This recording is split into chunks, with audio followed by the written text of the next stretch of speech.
Hello दोस्तों, I hope you all are doing good. So today in this video we will be learning NIOS Geography Class 12 Chapter 21 Part 3. तो इसमें हम पढ़ने वाले हैं density and challenges to growing population. ठीक है, like density पढ़ने वाले हैं पॉपुलेशन की और चैलेंजेस पॉपुलेशन को लेकर जितने भी हैं. ठीक है, वो सारी चीज़ें हम देखने वाले हैं क्योंकि ये भी बहुत ज़्यादा ज़रूरी है हमारे लिए कि डेंसिटी कैसे काउंट करी जाती है, वो सारी चीज़ें देखना. उसके बाद चैलेंजेस क्या है वो सारी चीज़ें भी देखना.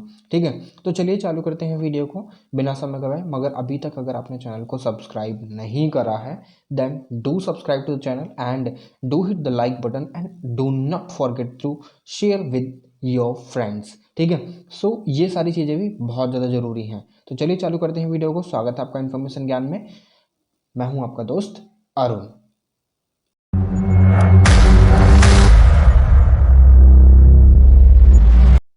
So in this video what we will be learning about density of the population. Like we will be seeing a particular area and then we will be counting the number of population living in that particular region. Okay, then we will be getting that why this population living. See what we have learned in our previous video that कि एक particular reason में कौन कौन से factor होते हैं कि एक पर्टिकुलर रीजन में ही सबसे ज़्यादा पॉपुलेशन पाई जाती है. But now in this video we will be learning कि हाँ कितनी पॉपुलेशन है उस रीजन में. ये सारी चीज़ें हमें पता रहनी चाहिए. Now what are those methods through which we count population in a particular region. ठीक है, वो सारी चीज़ें भी पढ़ेंगे. अब वो काउंट क्यों करी जाती हैं वो सारी चीज़ें हमने जो हमारी इस चैप्टर की पहली वीडियो थी ना उसमें हमने काफ़ी डिटेल में इत्मीनान से पढ़ ली, मगर मैं फिर भी आपको रिपीट करके बता देता हूँ. ठीक है, कि पॉलिसी मेकिंग में कहीं ना कहीं बहुत ज़्यादा अहम रोल होता है if we have an adequate amount of data regarding our population, like how many people are there in our country. So this thing really important for us. ठीक है, अब ये इंपॉर्टेंट क्यों है क्योंकि कहीं ना कहीं स्कीम्स फॉर्मुलेट करी जाती हैं, स्कीम्स लॉन्च करी जाती हैं और काफ़ी सारे जो प्रोग्राम्स चलाए जाते हैं जैसे कि स्वच्छ भारत अभियान और सर्व शिक्षा अभियान और स्किल इंडिया कैंपेन और digital India campaign, financial literacy. काफ़ी सारी चीज़ें होती हैं जो छोटे छोटे लेवल से लेकर बड़े बड़े लेवल तक, नेशनल लेवल तक चलाई जाती हैं.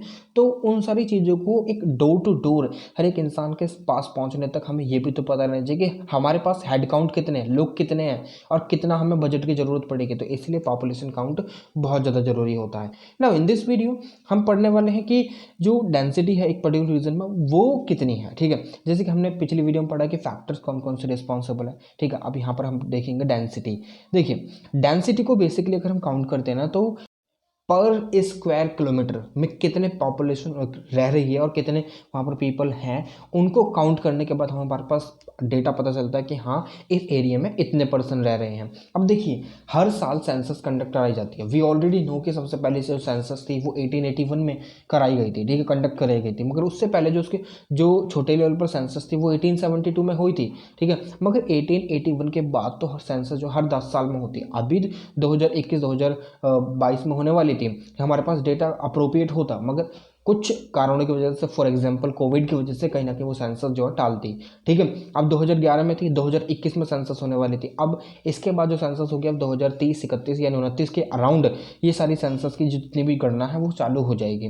ठीक है, हमें इससे पता चल जाता है कि हाँ लोग रह कितने रहे. मगर एक बात आपको समझनी पड़ेगी कि अगर हम पर स्क्वायर किलोमीटर की काउंट भी कर लेते हैं then will it be sufficient for us कि हमारे पास अब हमें पता चलता है कि 2011 के अनुसार यानी 2011 की सेंसस के अनुसार हमारे पास जो पर स्क्वायर किलोमीटर का जो पर्सन का जो डेंसिटी है वो 382 यानी 382 है. मगर क्या ये सेम है हर जगह पर? ठीक है, ये सेम है. ये सारी चीज़ें हमारे दिमाग में आनी चाहिए. अब हमारा कंट्री जो है बहुत बड़ा कंट्री है. ठीक है, वहीं पर अगर हम पॉपुलेशन की अगर डेंसिटी निकालें भी तो हम मेजरली अगर निकालेंगे, ब्रॉडली अगर हम निकालेंगे तो स्टेट लेवल पर निकालेंगे. ठीक है, स्टेट लेवल पर जब हम पॉपुलेशन निकालेंगे, पॉपुलेशन की डेंसिटी को निकालेंगे तो हमें कहीं ना कहीं स्टेट लेवल का डेटा मिल जाएगा. मगर स्टेट में भी क्या हर जगह इवनली डिस्ट्रीब्यूटेड है? हमने पढ़ा पिछली वीडियो में कि पॉपुलेशन जो है वो अनइवनली डिस्ट्रीब्यूटेड है. अब अनइवन जो डिस्ट्रीब्यूटेड है तो उससे तो क्या है कि एक स्टेट में यूपी की बात करें, यूपी में 829 का पॉपुलेशन काउंट है. ठीक है, पर स्क्वायर किलोमीटर का. मगर वहाँ पर जो 829 लोग हैं, क्या हर एक जगह पर सेम ही हमें पॉपुलेशन देखने के लिए मिलेगी हर एक स्क्वायर किलोमीटर में, ठीक है, पर स्क्वायर किलोमीटर में? नहीं, ऐसा नहीं है। अब देखिए, आपने देखा होगा New York city, NYO, New York city, NYC, ठीक है। न्यूयॉर्क सिटी के बारे में आपने सुना होगा, वहाँ पर काफ़ी ऊंची ऊंची इमारतें हैं, वहाँ पर काफ़ी सारे फ्लैट्स बने हुए हैं। अब एक जगह पर इतनी सारी पॉपुलेशन कॉन्सेंट्रेशन हो जाती है कि we can not even imagine, ठीक है। इट इज़ नॉट करेक्ट कि हर जगह पर एक सेम जैसी पॉपुलेशन हो, ठीक है। कि अब मानकर चलिए दिल्ली की बात करते हैं। अब यहाँ पर देखें, एक रियलिटी मैं आपको बताऊं कि अगर पॉपुलेशन का काउंट हमें निकालना है कि, ठीक है, अब पॉपुलेशन अकाउंट हमने ये तो देख लिया कि 2011 की सेंसस के अनुसार जो पर स्क्वायर किलोमीटर का काउंट है वो 382 है, 382 है। But is it you know equal for everyone? No, it is not, ठीक है। अब यहाँ पर देख सकते हैं कि उत्तर प्रदेश है, ये बिहार है, वेस्ट बंगाल है, केरल है, ये कुछ ऐसे एरियाज हैं जहाँ पर पॉपुलेशन काउंट बहुत ज़्यादा है, ठीक है। जैसे कि उत्तर प्रदेश में जो पॉपुलेशन काउंट है पर स्क्वायर किलोमीटर 829 है, केरला में 860 है, और वहीं पर वेस्ट बंगाल में 1028 है, बिहार में 1106 है। ये कैसे पता चला? आपकी बुक में दे रखा है, सेंसस के अनुसार स्टेट वाइज डेटा निकलता है। मगर अगर हमें और बारीकी से अंदर जाना हो, कि हमें पता लगाना हो डिस्ट्रिक्ट में कितने हैं, विलेज में कितने हैं, तो विलेज लेवल, डिस्ट्रिक्ट लेवल की भी जो सेंसस होती है उससे हमें पता चल जाए, उस लेवल का अगर हम डेटा निकाल कर लेकर आए तो वहाँ से हमें पता चल जाएगा कि एक डिस्ट्रिक्ट में कितनी पॉपुलेशन है, ठीक है। वहीं पर अगर हम बात करें, बुलंदशहर में ज़्यादा पॉपुलेशन नहीं है मगर गाजियाबाद में बहुत पॉपुलेशन है, ठीक है। वहीं पर दिल्ली में पॉपुलेशन नहीं है, दिल्ली में पॉपुलेशन बहुत ज़्यादा। वहीं पर उत्तर प्रदेश के जो हिंटरलैंड एरियाज, अंदर के एरियाज हैं, वहाँ पर विलेजेस हैं, वहाँ पर पॉपुलेशन नहीं है, ठीक है। तो वो सारे फैक्टर्स जो है ना कहीं रिस्पॉन्सिबल होते हैं। वो हमने ऑलरेडी प्रीवियस वीडियो में हमने पढ़ लिए थे, कौन कौन से फैक्टर रिस्पॉन्सिबल होते हैं कि एक जगह पर पॉपुलेशन सबसे ज़्यादा कॉन्सेंट्रेशन हो जाती है। और अरुणाचल प्रदेश की बात कर लीजिए, 17-18 लोग वहाँ पर जो पर स्क्वायर किलोमीटर में रहते होंगे, ठीक है। वहीं पर दिल्ली में 11,000 के तकरीबन 11,320 के तकरीबन लोग रहते हैं पर स्क्वायर किलोमीटर। सोचिए, आप सोचिए, ठीक है। इसका मतलब कि जो डिस्ट्रीब्यूशन है पॉपुलेशन का वो हाईली अनइवन है इंडिया में, ठीक है। हम नहीं कह सकते कि इवन तरीके से डिस्ट्रीब्यूट है, ठीक है। ये बात आपको यहाँ पर पता रहनी चाहिए, ठीक है। बेशक जो हाई वाले एरियाज होते हैं, हाई वाले यानी जो हाई पॉपुलेशन कॉन्सेंट्रेशन जहाँ पर होती है, हाई डेंसिटी जहाँ पर होती है, वो 400 से ऊपर अगर कहीं पर आता है तो वो वहाँ उस एरिया में, यानी इस वाले जो रीजन में, इस वाले जोन में काउंट हो जाते हैं कि इस वाले एरिया में 400 से ऊपर है तो ये हाई पॉपुलेशन कॉन्सेंट्रेशन वाला एरिया है। जैसे कि वेस्ट बंगाल, बिहार, केरला, ठीक है।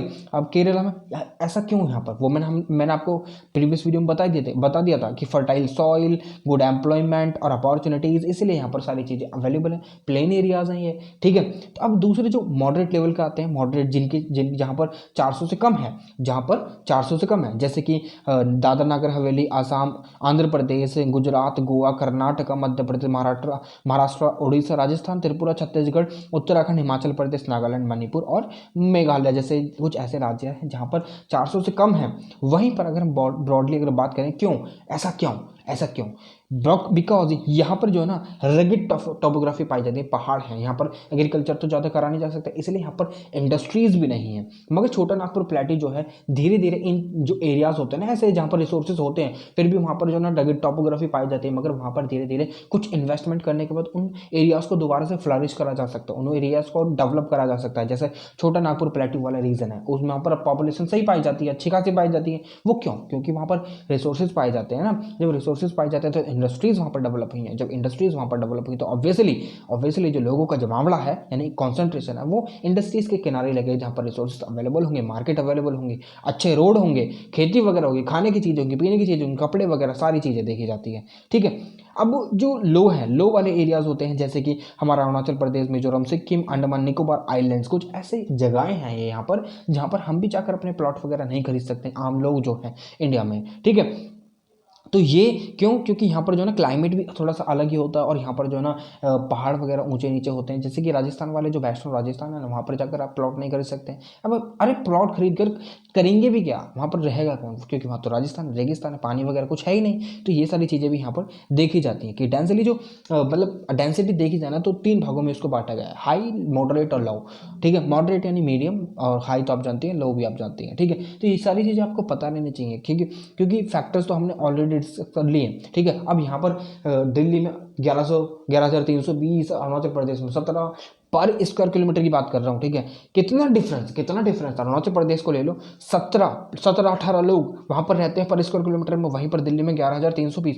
क्यों भाई, बिल्डिंगें बन रही है ना, बिल्डिंगों में तो काफ़ी सारे जने एक साथ रह सकते हैं। तो ये सारी चीज़ें भी तो देखी जाती है ना। दिल्ली एक कैपिटल सिटी है, ठीक है, और कैपिटल सिटी के आसपास जो फरीदाबाद हो गया, गुड़गांव हो गया, नोएडा हो गया, गाजियाबाद हो गया, ये इंडस्ट्रियल एरियाज हैं, ठीक है, कुछ इंडस्ट्रियल एरियाज हैं। तो इसलिए वहाँ पर जो है ना, जब कॉन्सेंट्रेशन इंडस्ट्रीज़ का काफ़ी ज़्यादा है तो वहाँ पर एम्प्लॉयमेंट भी है, खाने के लिए चीज़ें भी है, मार्केट भी है, स्कूल भी है, हॉस्पिटल भी है, ठीक है, लाइट भी है, इंटरनेट भी है।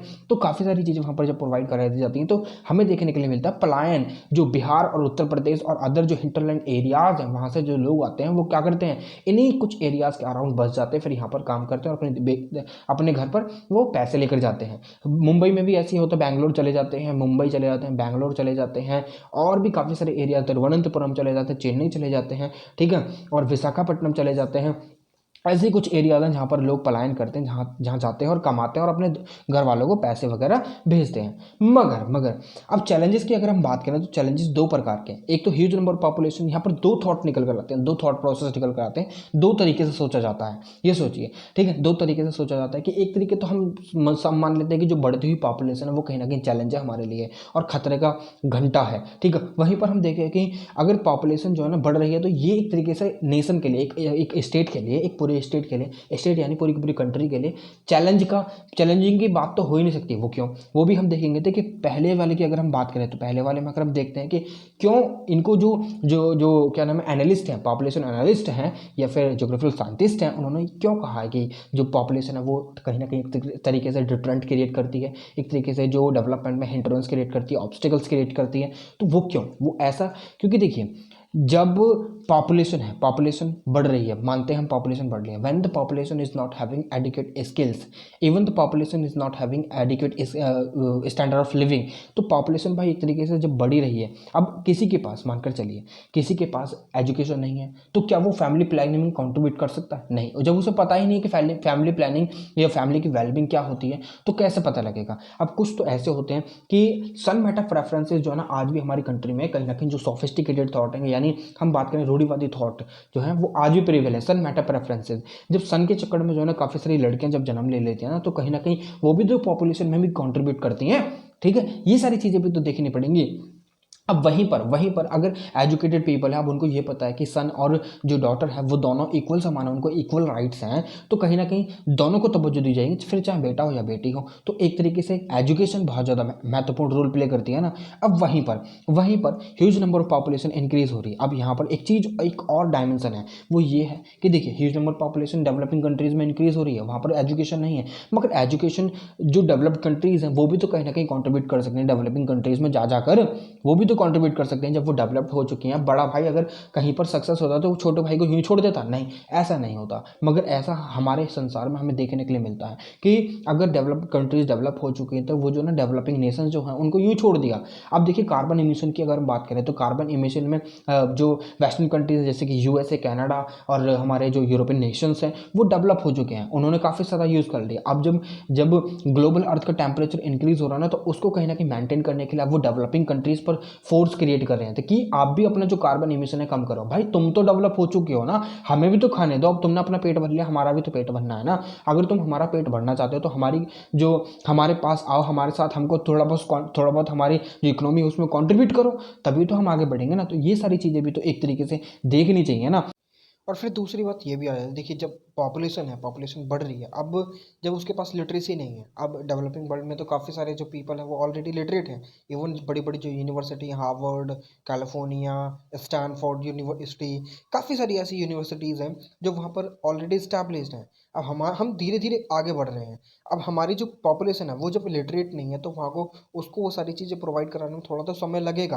वो जब पॉपुलेशन बढ़ रही है तो वो कहीं ना कहीं एक तरीके से बर्डन तो क्रिएट कर रही है जो वहाँ पर रिसोर्सेज अवेलेबल हैं, ठीक है। जब पॉपुलेशन अच्छी तरीके से शिक्षित वगैरह हो जाएगी तो फिर क्या वो बर्डन क्रिएट करेगी, वो डिटरेंट क्रिएट करेगी? नहीं, फिर वो ओवरऑल इकोनॉमी में कहीं ना कहीं कंट्रीब्यूट ही करेगी।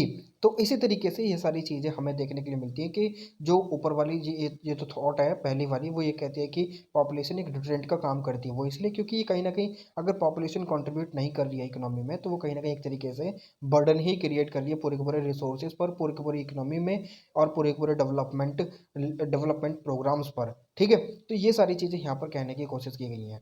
ठीक है? चलिए।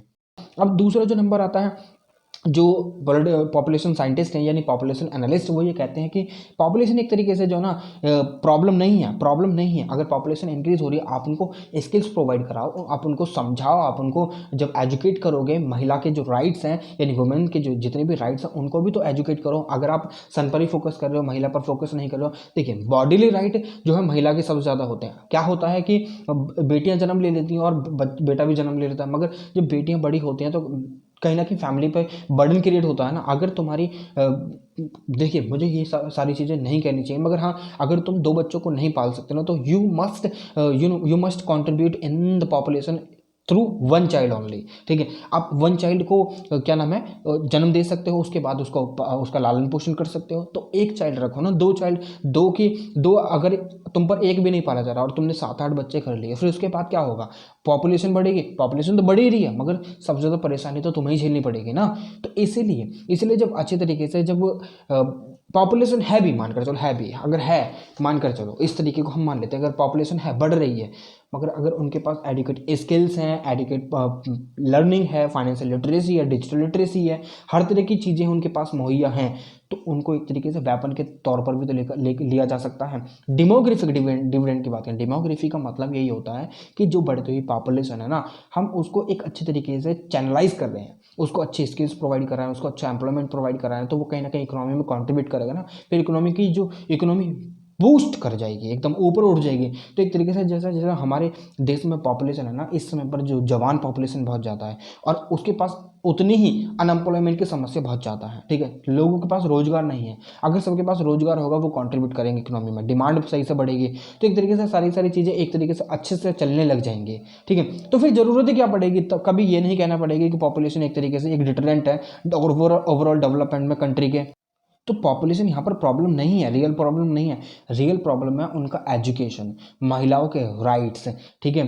और उनको अच्छा उनका लिविंग स्टैंडर्ड। ठीक है? अब देखिए, हाल फिलहाल में स्वच्छता अभियान के दौरान हमने ओपन डेफिकेशन फ्री को कर दिया इंडिया, मतलब हमने नहीं, सरकार ने ओपन डेफिकेशन फ्री कर दिया। मगर अभी भी अगर मैं अपने गाँव में जाऊँ ना, अभी भी वहाँ पर ओपन डेफिकेशन प्रैक्टिस करा जाता है। ठीक है? वहाँ पर ओपन डेफिकेशन प्रैक्टिस करा जाता है, और बावजूद इसके कि वहाँ पर जो है शौचालय कंस्ट्रक्ट कर दिया, शौचालय है मगर वहाँ पर टैंक वगैरह नहीं है, वहाँ पर जो good amount of drainage system होता है ना, वो है ही नहीं, सब बाहर बाहर जाता है। तो कहाँ से जाएंगे लोग? अब वहाँ पर जो है 12-12 हज़ार रुपये में आप एक शौचालय कंस्ट्रक्ट करा दोगे, कहीं ना कहीं थोड़ा सोचने वाली बात है। अगर कंस्ट्रक्ट हो रहा है तो एक तरीके से पूरा का पूरा उसे कंस्ट्रक्ट कर रहा है ना, छोटे आधे बीच में ही छोड़ जाते हैं। ठीक है? कोई पैसे खा लेता है, कोई ये होता है, करप्शन तो बहुत ही है। ठीक है? हम उसकी बात नहीं करेंगे, मगर हाँ, एक तरीके से चीज़ें जो ना एक एडुकेट अमाउंट में इंप्लीमेंट होनी चाहिए। अगर स्वच्छता अभियान चलाता है, स्वच्छता अभियान में अब मानकर चलो एक पर्टिकुलर मैन है, वो अब हमारी यमुना ले लो। ठीक है? यमुना जी ले लो, यमुना में कितना पॉल्यूशन है, यमुना में बहुत पॉल्यूशन है। अब देखिए, हम जो है ना खाली यमुना के लिए कैंपेन चला सकते हैं, क्लीन यमुना। ठीक है? जैसे कि नमामि गंगे एक प्रोग्राम चला था, जिसके तहत गंगा को क्लीन करना था। बट क्या किसी की आइडियोलॉजी बदली है?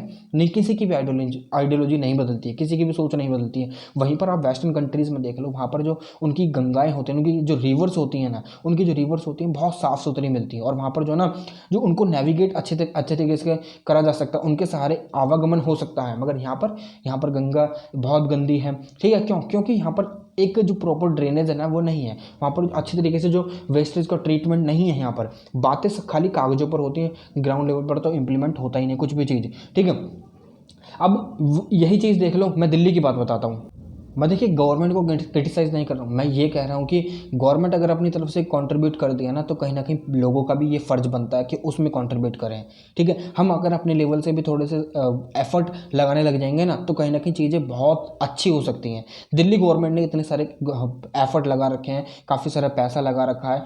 मानते हूँ करप्शन है, मगर थोड़ा सा तो आ रहा है ना, उस थोड़े से कुछ ना कुछ तो करा जा सकता है। अब मानकर चलो, आपके भी यहाँ पर गली में कोई भी कूड़े वगैरह अगर लगा रहे हैं, यानी कूड़ा नहीं है, कूड़े वाला नहीं आ रहा है, तो आप कहीं पर थैले में इकट्ठा कर कहीं कूड़ेदान में भी तो डालकर आ सकते हो ना, इतना भी तो आप कर सकते हो। मगर नहीं, सब यहीं रह जाते हैं। ठीक है, ये सारी चीज़ें जो ना हमें देखनी पड़ेंगी, तभी तो सारी चीज़ें अच्छी तरीके से होंगी।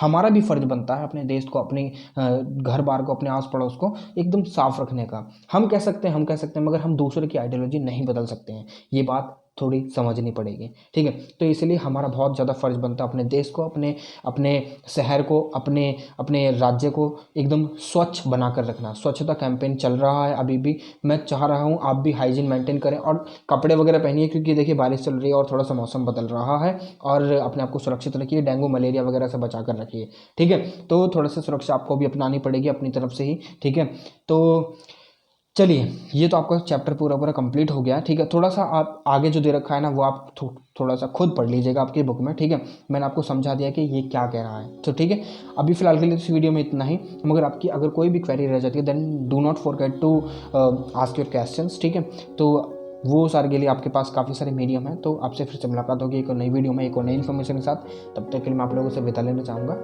जय हिंद।